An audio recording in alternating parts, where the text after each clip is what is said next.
Hello the students, welcome to smart knowledge. बच्चों, ये जो वीडियो है इसमें हम class 7 subject Hindi common annual school examination इस पेपर का कंप्लीट सॉल्यूशन करने वाले हैं।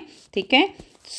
वीडियो के एंड तक बने रहिएगा और जो इवनिंग शिफ्ट के बच्चे हैं उनके लिए काफ़ी बेनिफिशियल रहने वाली है वीडियो। कंप्लीट सॉल्यूशन हम इस पेपर का करेंगे। तो सबसे पहले आपको यहाँ पर सामान्य निर्देश दिए गए हैं जिसमें आपके खंड अ और खंड ब दो भाग दिए गए हैं। खंड अ में बहुविकल्पीय प्रश्न है और खंड ब में वर्णनात्मक प्रश्न पूछे गए हैं। ठीक है। तो देखिए, खंड अ दिया गया है, बहुविकल्पीय प्रश्न रहेंगे। निम्नलिखित गद्यांश को ध्यानपूर्वक पढ़ना है और पूछे गए प्रश्नों के उत्तर आपको लिखने हैं। तो ये पहाड़, समुद्र, सितारे, नदियाँ, जंगल, जानवरों की पुरानी हड्डियाँ और इसी तरह की और भी कितनी ही चीज़ें हैं जिनसे हमें दुनिया का पुराना हाल मालूम हो सकता है। मगर हाल जानने का असली तरीका यह नहीं कि हम केवल दूसरों की लिखी हुई किताबें पढ़ लें, बल्कि खुद संसार रूपी पुस्तक को पढ़ें। मुझे आशा है कि पत्थरों और पहाड़ों को पढ़कर तुम थोड़े ही दिनों में उनका हाल जानना सीख जाओगी। सोचो, कितने मजे की बात है। एक छोटा सा रोड़ा जिसे तुम सड़क पर या पहाड़ के नीचे पड़ा हुआ देखती हो, शायद संसार की पुस्तक का छोटा सा पृष्ठ हो। शायद उससे तुम्हें कोई नई बात जो है वो मालूम हो जाए। ठीक है। तो अब इसमें दिया गया है, प्रश्न है, गद्यांश के अनुसार दुनिया का पुराना हाल मालूम करने का असली तरीका हो सकता है। तो क्या हो सकता है असली तरीका? वो हो सकता है संसार रूपी पुस्तक को पढ़ना।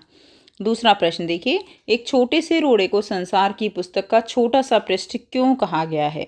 तो किस लिए कहा गया है कि वह हमें क्या हो सकता है, वह हमें किसी नए ज्ञान तक पहुंचा सकता है।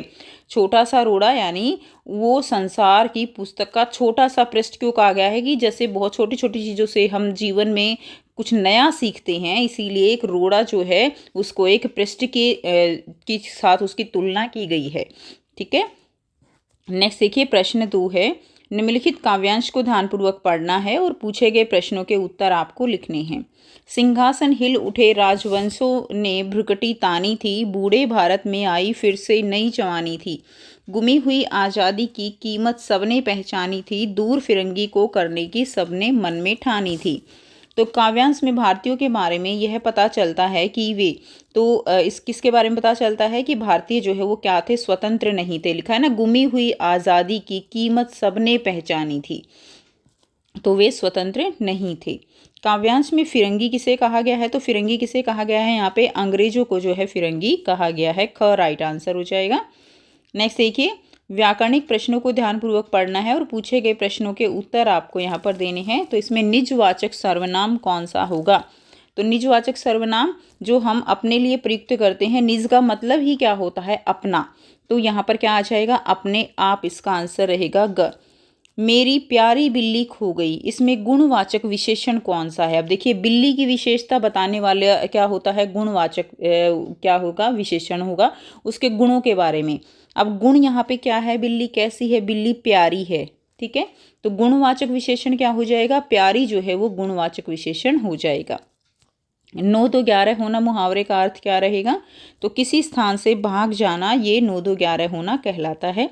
आवश्यकता शब्द में प्रत्यय क्या है? तो आवश्यकता, इसमें ता जो है क्या है? यहाँ पे प्रत्यय है। और अगर आपसे मूल शब्द पूछा जाए तो आवश्यक क्या हो जाएगा? इसका मूल शब्द हो जाएगा। और प्रत्यय क्या होते हैं बच्चों? प्रत्यय होते हैं जो पीछे लगते हैं। ठीक है। मूल शब्द के पीछे लगने वाले जो शब्द होते हैं उनको प्रत्यय कहा जाता है और आगे लगने वाले शब्दों को क्या कहा जाता है? उपसर्ग कहा जाता है। ठीक है। नेक्स्ट देखिए, निम्नलिखित गद्यांश को ध्यानपूर्वक पढ़ना है और पूछे गए प्रश्नों के उत्तर आपको लिखने हैं। पिछले 10-15 वर्षों में हमारी खान पान की संस्कृति में एक बड़ा बदलाव आया है। इडली, डोसा, बड़ा, सांबर, रसम अब केवल दक्षिण भारत तक सीमित नहीं है। यानी ये किसकी डिश है? ये डिश है दक्षिण भारत की। इडली डोसा आप खाते हो, बड़ा सांबर खाते हो, है ना? तो ये सारी किसकी हैं? दक्षिण साउथ डिशेज हैं ये उत्तर भारत के हर शहर में उपलब्ध है। लेकिन अब ऐसा तो नहीं है ना कि ये केवल दक्षिण तक ही सीमित हैं। हम उत्तर में रहते हैं और उत्तर में भी इनको बहुत चाव से खाया जाता है। और अब तो उत्तर भारत की ढाबा संस्कृति लगभग पूरे देश में फैल चुकी है। और उत्तर भारत की जो ढाबे होते हैं हमारे, वो ऐसा नहीं है कि केवल उत्तर भारत तक सीमित हैं, वो हर देश के हर कोने में फैल चुके हैं। अब आप कहीं भी हो, उत्तर भारतीय रोटी, दाल, साग आपको मिल ही जाएंगे। फास्ट फूड तुरंत भोजन का चलन भी बड़े शहरों में खूब बढ़ा है। ठीक है ना। फास्ट फूड में आप बच्चे जानते हैं बर्गर, नूडल्स जैसी कई चीज़ें शामिल होती हैं। कमेंट करके बताना कि आपको बर्गर और नूडल्स में से कौन सी चीज़ अच्छी लगती है, या दोनों अच्छी लगती हैं, या कोई भी अच्छी नहीं लगती। ठीक है। एक ज़माने में कुछ ही लोगों तक सीमित चाइनीज़ नूडल अब संभवतः किसी के लिए अजनबी नहीं रहे। 2 मिनट्स नूडल है ना, झटपट 2 मिनट में तैयार पैकेट बंद के रूप में तो कम से कम बच्चे बूढ़े सभी परिचित हो चुके हैं। इसी तरह नमकीन के कई स्थानीय प्रकार अभी तक भले मौजूद हों, लेकिन आलू चिप्स के कई विज्ञापित रूप तेजी से घर घर में अपनी जगह बनाते जा रहे हैं। तो अब हम प्रश्नों के उत्तर देखेंगे। गद्यांश के अनुसार पिछले 10-15 सालों में खान पान की संस्कृति पर क्या प्रभाव पड़ा है। तो खान पान की संस्कृति जो है वो क्या हुई है, हमने पढ़ा ना कि वो फैलती जा रही है, सिकुड़ती नहीं जा रही है, कम पसंद नहीं किया जा रहा, केवल पौष्टिक भोजन तो बिल्कुल भी खाया नहीं जा रहा। तो क इसका राइट आंसर रहेगा। खान पान की संस्कृति फैलती जा रही है। नेक्स्ट है ढाबा संस्कृति कहाँ से शुरू हुई। तो ढाबा संस्कृति उत्तर भारत से शुरू हुई। गद्यांश के अनुसार फास्ट फूड का चलन कहाँ बढ़ा है। तो शहरी क्षेत्रों में फास्ट फूड का चलन बढ़ा है। विज्ञापन के कारण आलू चिप्स तेजी से घरों में क्या हो रहे हैं, आलू चिप्स लोकप्रिय होते जा रहे हैं। उसके बाद निम्नलिखित काव्यांश को ध्यानपूर्वक पढ़ना है और पूछे गए प्रश्नों के उत्तर देने हैं। तो मैं घमंडों से भरा ऐठा हुआ, एक दिन जब था मुंडेरे पर खड़ा। ठीक है। मुंडेरे जो छत की जो आउटर की तरफ होता है ना, उसको मुंडेर बोलते हैं। अचानक दूर से उड़ता हुआ एक तिनका आँख में मेरी पड़ा। ठीक है। तो उसके बाद देखिए, मैं झिझक उठा हुआ बेचैन सा, लाल होकर आँख भी दुखने लगी, मूठ देने लगे कपड़ों की लगी, ऐंठ बेचारी दबे पाँव भगी। तो ये दिया गया है। अब इसके ऊपर आधारित प्रश्न है, काव्यांश में कवि कहाँ पर खड़ा था। तो हमने देखा कहाँ पर खड़ा था, वो मुंडेरे पर खड़ा था। तो आंसर हमारा हो जाएगा मुंडेरे पर। ठीक है। उसके बाद काव्यांश के अनुसार कवि की बेचैनी का क्या कारण था, कवि क्यों बेचैन था। तो कवि बेचैन था आँख में तिनका चले जाने के कारण। हमने अभी ऊपर देखा, मैं झिझक उठा हुआ बेचैन सा कि एक तिनका मेरी आँख में मेरी पड़ा। तो आँख में तिनका चला गया ना, इसीलिए। लोगों ने कवि की सहायता किस प्रकार की। तो कपड़े की मूठ देकर उसकी सहायता की। आँख में तिनका चले जाने के बाद कवि की सोच में क्या परिवर्तन आया। तो उसने क्या सोचा कि हमें घमंड नहीं करना चाहिए, एक छोटा सा तिनका भी हमारे लिए बहुत दुखदाई हो सकता है, हमें किसी को अपने से छोटा नहीं समझना चाहिए। तो ये उसकी सोच में परिवर्तन आया। तो हमें घमंड बिल्कुल नहीं करना चाहिए।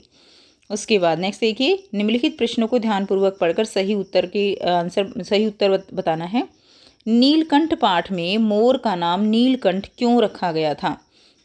तो उसका नाम नीलकंठ जो है क्यों रखा गया, क्योंकि उसकी गर्दन कैसी थी, नीली। तो घ आंसर रहेगा, गर्दन नीली होने के कारण। जापान के शहर तोमोए में हर बच्चे के पास डैश होता था। क्या होता था बच्चों, अपना अपना निजी पेड़ होता था। तो इसका ख राइट आंसर रहेगा। प्रश्न 7 है, हम निम्नलिखित प्रश्नों को ध्यानपूर्वक पढ़ना है। तो देखिए, हम पंछी उन्मुक्त गगन की कविता में पक्षी पिंजरे में बंद नहीं रहना चाहते, क्योंकि उन्हें क्या चाहिए, उन्हें आज़ादी पसंद है। हर किसी को आज़ादी पसंद है। ठीक है। उसके बाद रहीम के अनुसार सच्चा मित्र कौन होता है, जो हमारी संकट के समय सहायता करे। वो कौन है, वो ही सच्चा मित्र है। खंड ब वर्णनात्मक प्रश्न रहेंगे। तो ये 4 नंबर के प्रश्न हैं आपके यहाँ से व्याकरण के। मेरे पास सफ़ेद कुर्ता है, प्रस्तुत वाक्य में विशेष्य छांट कर लिखना है। तो आपको 2 चीज़ें समझनी है यहाँ पर, एक तो विशेषण क्या होता है और एक विशेष्य क्या होता है। देखिए, जो विशेष्य होता है वो होता है जिसके बारे में कुछ बात कही जाए। क्लियर। जैसे अब यहाँ पे किसके बारे में बात कही जा रही है, कुर्ते के बारे में। तो कुर्ता क्या है, विशेष्य है। और विशेषण यानी उसके बारे में क्या बात कही जा रही है, उसको विशेषण कहा जाता है। अब कुर्ता कैसा है, सफ़ेद है, तो ये इसके बारे में क्या हो गया, विशेषण हो गया। तो यहाँ पे सफ़ेद क्या है, सफ़ेद जो है यहाँ पे क्या हो जाएगा, सफ़ेद यहाँ पे विशेषण है और विशेष्य क्या है, कुर्ता। तो आपसे विशेषण भी पूछा जा सकता है और आपसे विशेष्य भी पूछा जा सकता है। ठीक है।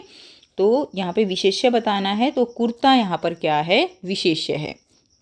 क्लियर। तो इसका आंसर क्या हो जाएगा, कुर्ता। नेक्स्ट देखिए, सुरक्षा शब्द में निहित मूल शब्द लिखिए। तो सुरक्षा में कौन सा शब्द जो है वो मूल शब्द है। मैंने आपको बताया था मूल शब्द क्या है। मूल शब्द यहाँ पर रक्षा है, रक्षा। और यहाँ पे सु क्या है, सु आगे की तरफ लगा हुआ है ना, तो सु जो है ये उपसर्ग है, इसके साथ रक्षा जो है वो क्या है, मूल शब्द है। क्लियर। इसी तरह जैसे हमने ऊपर किया था आवश्यक मूल शब्द है और उसके साथ ता लगा दिया प्रत्यय, तो वो क्या बन गया, आवश्यकता बन गया, इसीलिए इसमें मूल शब्द आवश्यक हो जाएगा। तो इस तरह से आपको अलग अलग करना होता है। उसके बाद लंबा शब्द का भाववाचक संज्ञा लिखिए। तो लंबा का भाव बताना है, भाव, भाववाचक संज्ञा तो क्या हो जाएगा, लंबाई हो जाएगा। ठीक है। उसके बाद दंड शब्द का विलोम शब्द लिखिए। तो दंड का विलोम क्या हो जाएगा, दंड का पुरस्कार हो जाएगा।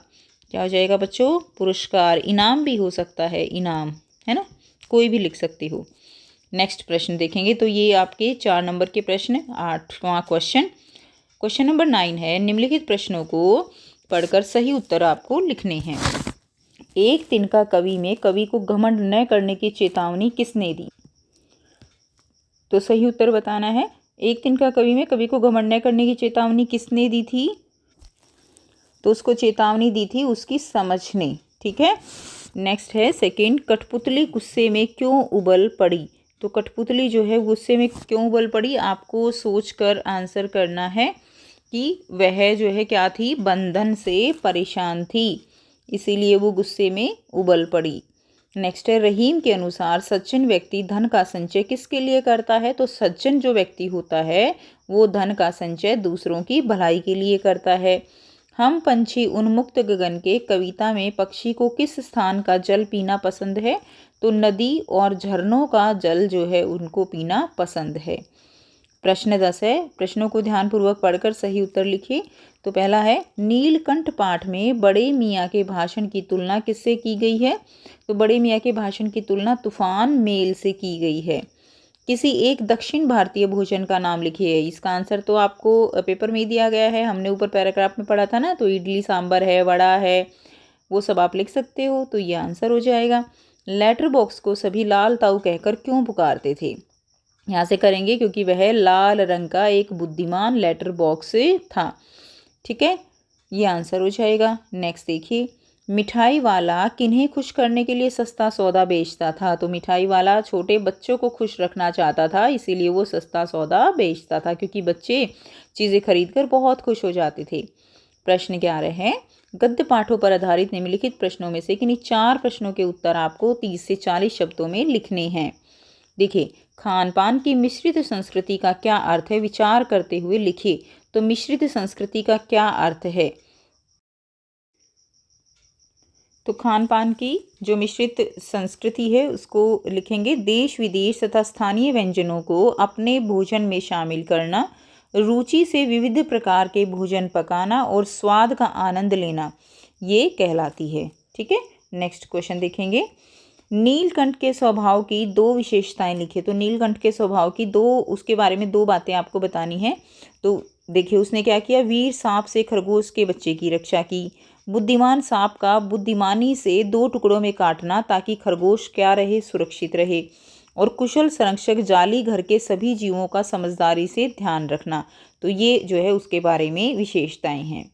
नेक्स्ट देखिए, तोतो चान ने अपने मित्र यासुकी चान के लिए ऐसा क्या किया जिससे उसे अपूर्व अनुभव मिला। तो उसने उसके लिए क्या किया था, पोलियोग्रस्त मित्र यासुकी चान को पेड़ की द्विशाखा तक पहुंचाने का उसने कार्य किया था।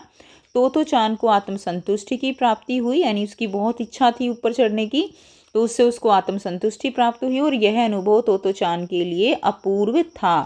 ठीक है, क्या था उसके लिए, ये अनुभव अपूर्व था।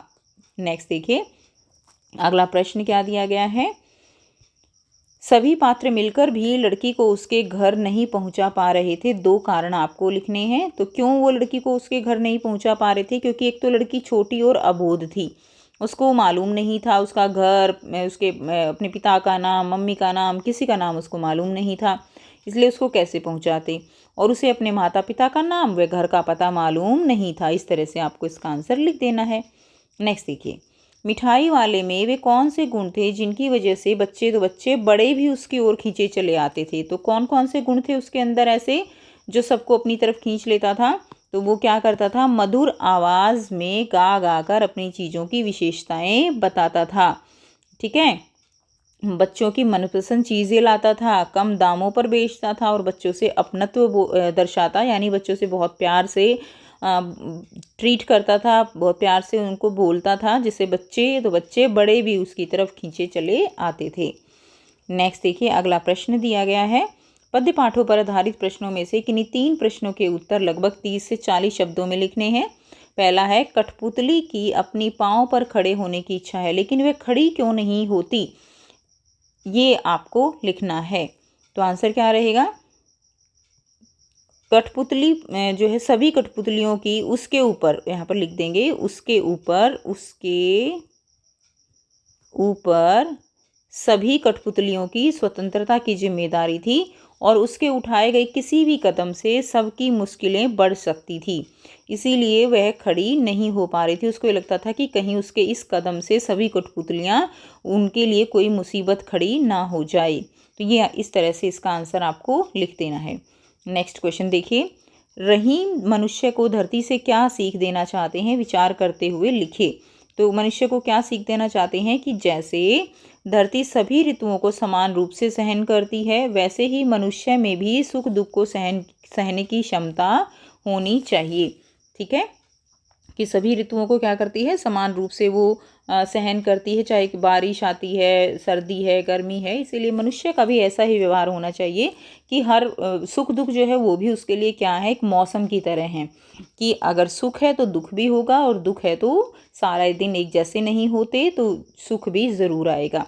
यही सीख जो कवि हैं वो देना चाहते हैं। नेक्स्ट क्वेश्चन देखेंगे, अगला देखिए, पक्षी उन्मुक्त रहकर अपनी कौन सी इच्छाएं पूरी करना चाहते हैं, कोई 2 इच्छाएं लिखी। तो उन्मुक्त रहकर कौन सी इच्छा पूरी करना चाहते हैं वे जो है खुले आसमान में उड़ने की, अपनी गति से उड़ान भरने की, बहते नदी झरनों का जल पीने की, नीम के पेड़ की कड़वी निम्बोरियाँ खाने और पेड़ों की ऊंची फुनगी पर झूलने की इच्छा स्वतंत्र जीवन की भावना को दर्शाती है। तो ये सारे काम वो करना चाहते हैं, वो आज़ाद रहना चाहते हैं। ठीक है, तो ये उनकी इच्छाएं रहेंगी। नेक्स्ट क्वेश्चन देखिए, अगला है, एक दिन का कविता में निहित कौन सी बात आपको सबसे अच्छी लगी और कारण बताते हुए लिखना है। तो कौन सी बात आप सब बच्चों को अच्छी लगी, आपको जो अच्छी लगी आप वो लिख सकते हो। मुझे जो अच्छी लगी वो ये लगी कि यह तिनका कविता हमें यह सिखाती है कि इसकी हमें यह बात अच्छी लगी कि हमें कभी भी घमंड नहीं करना चाहिए।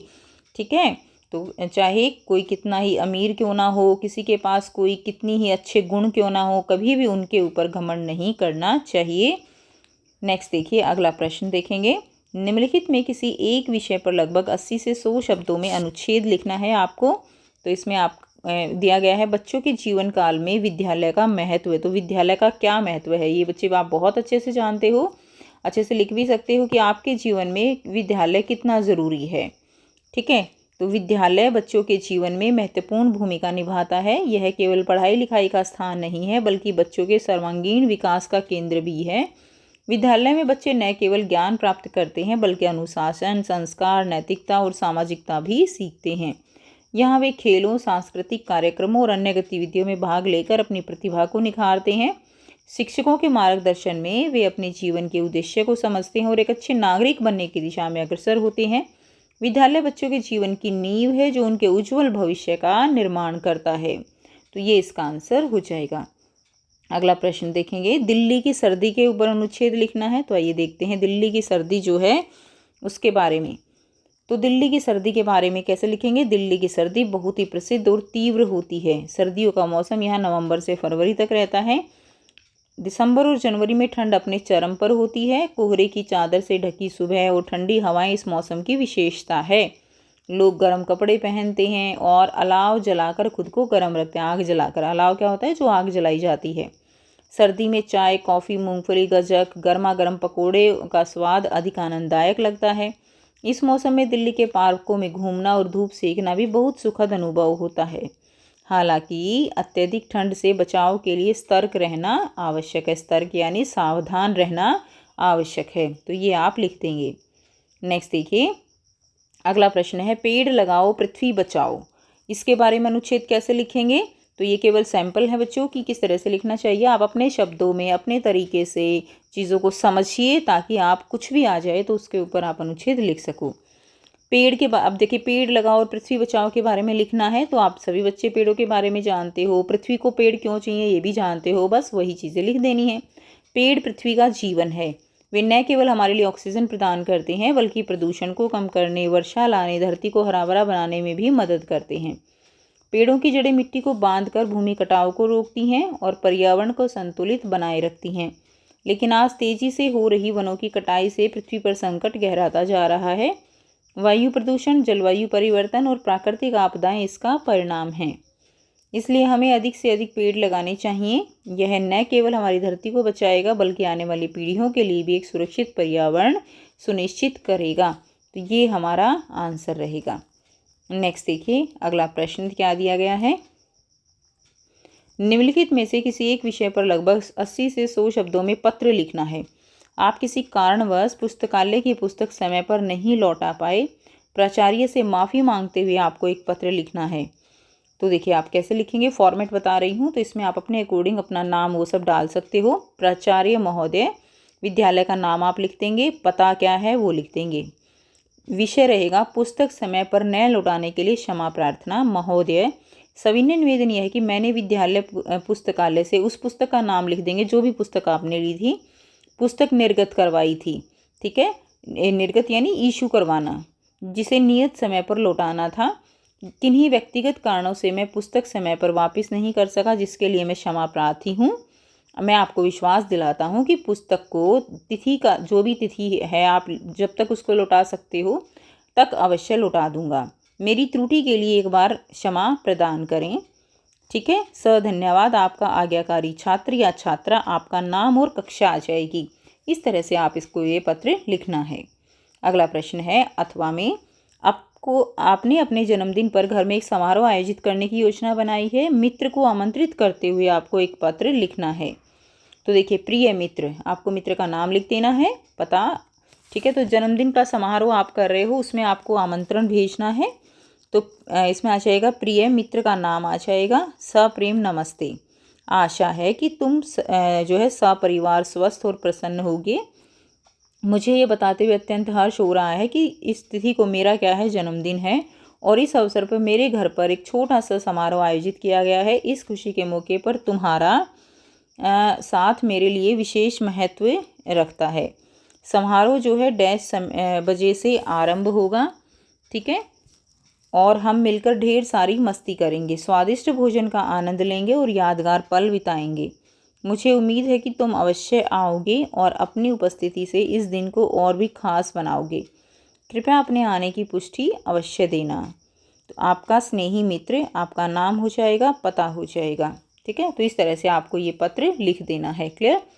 तो ये था कंप्लीट पेपर जिसका सॉल्यूशन हमने किया, समझा। आई होप आप सबको सारे क्वेश्चंस जो हैं वो क्लियर हैं। और अगर वीडियो अच्छी लगी तो वीडियो को ज़रूर से लाइक कीजिए, शेयर कीजिए और चैनल को कीजिए इसी तरह की और वीडियोस के लिए सब्सक्राइब। मिलते हैं आपसे नेक्स्ट वीडियो में। Till then take care, bye bye and best of luck.